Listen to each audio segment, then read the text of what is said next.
Hi viewers, வணக்கம். நான் உங்கள் சங்கமேஸ்வரன். ரொம்ப நாளாக வீடியோ போடல, அதுக்கு ஒரு பெரிய சாரி. தென் அந்த பொள்ளாச்சி நடந்த விஷயம், அதை பற்றி நிறையா பேச சொல்கிறாங்க. ஆல்ரெடி அதை பற்றி நான் பேசுகிறது வந்து ரொம்பவே லேட்டு. ஆல்ரெடி என்னோட நல்லா பேசுகிறவங்க நிறைய பேர் வந்து அதை பற்றி எவ்வளோ தெளிவாக புரிய வைக்கணுமோ புரிய வச்சுட்டாங்க. அப்புறம் எதுக்கு நீ பேசுகிற அப்படின்னு நீங்கள் கேட்கலாம். நிறைய பேர் பேசியிருக்காங்க, இருந்தாலும் நான் பேசினது கொஞ்சம் வித்தியாசமாக இருக்கும்னு நான் நம்புகிறேன். அதுக்காக பேசுகிறேன். இதில் கவலைக்கிடமான விஷயம் என்னென்னா, இப்போது அந்த விஷயத்தை பற்றி நான் பேசுகிற இந்த நேரத்தில் பலர் வந்து ஆல்ரெடி அதை குழி தோண்டி புதைச்சிட்டாங்க. அந்த விஷயத்த பலர் வந்து ஐபிஎலுக்கு வந்து ஜம்ப் ஆகிருப்போம். இதுதான் வந்து உண்மை. பல பேர் வந்து அந்த விஷயத்தை அப்படியே மறந்துட்டோம். ஐபிஎல் வந்துருச்சு, எல்லாம் அதை பார்க்கத்தான் இனி போயிடுவோம்.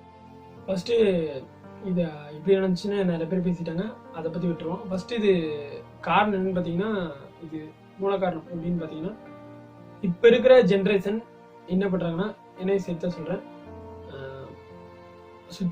அவங்கள சுற்றியுமே நிறைய அன்பு வந்து இருக்குது. அன்பை காட்டுறவங்க வந்து இருக்காங்க. ஆனால் அதெல்லாம் விட்டுட்டு இணையத்தில் வந்து அன்பை தேடுறாங்க. ஃபேஸ்புக், இன்ஸ்டா, மற்ற சோசியல் மீடியாவில் வந்து அன்பை தேடுறாங்க. யாராவது புதுசாக யாராவதோட பழகணும், நட்பு வச்சுக்கணும் அப்படின்னு நினைக்கிறாங்க. அந்த நட்பு வந்து இந்த மாதிரி விபரீதமாக போய் முடியுது. அடுத்து என்னன்னு பார்த்தீங்கன்னா, நம்பிக்கை இதில் என்ன இருக்குன்னு நீங்கள் கேட்கலாம்.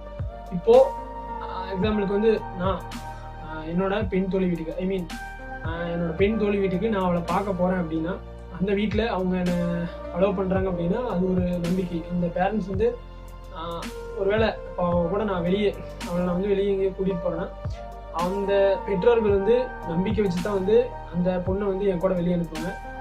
இந்த மாதிரி நம்பிக்கையை வச்சு தான் சில நாய்ங்க வந்து இந்த மாதிரிலாம் பண்ணுறாங்க. இதை பற்றி நிறைய பேசிட்டாங்க, விட்டுரும். இதுக்கு வந்து சொல்யூஷன் வந்து நிறைய பேர் கேட்குறாங்க. இன்னொன்று சொல்லணும்னா, ஃப்ரெண்ட்ஸ் கிட்ட அதை பற்றி பேசும்போது அப்படியே கொந்தளிக்கிறாங்க. இப்படி பண்ணி போட்டாண்டா, அவனுக்குலாம் இந்த தண்டனை வாங்கி கொடுக்கணும், இந்த தண்டனை கொடுக்கணும் அப்படின்னு சொல்லி சொல்கிறாங்க.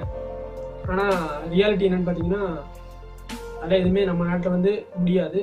ஏன்னா அரசாங்கம் வந்து அந்த மாதிரி இருக்குது. தென் இதுக்கெல்லாம் வந்து சொல்யூஷன் வந்து என்னங்கிற மாதிரி எல்லாம் யோசித்து கேட்குறாங்க. இன்னும் இதில் வந்து யோசித்து மண்டை குழப்பிக்க தேவையில்லை. ஒன்றும் இல்லை, நமக்கு தெரியாதவங்க கூட தயவு செஞ்சு சேட் பண்ணுவீங்க. அதாவது வந்து புதுசாக நமக்கு ஆல்ரெடி நம்ம நேரில் பார்த்து அறிமுகம் இல்லாதவங்க கூட தயவு செஞ்சு சேட் பண்ணாதீங்க. இணையத்தில் வந்து அன்பு கிடைக்கும் அப்படின்னு வந்து எதிர்பார்க்காதீங்க. வந்து உங்களை நேரில் பார்த்து உங்கள் ஃபேஸ், உங்கள் முகம் பார்த்து பேசாத எந்த ஒரு அன்பும் வந்து கண்டிப்பாக போலி அன்பை தான் இருக்கும். அதனால் தயவு செஞ்சு முடிஞ்ச அளவுக்கு தெரியாதவங்கலாம் சேட் பண்ணாதீங்க. இது ஒரு சொல்யூஷன் தான். இன்னொரு சொல்யூஷன் இதுதான் மெயின். தயவு செஞ்சு யாரையும் முழுசாக நம்பாதீங்க. நன்றி.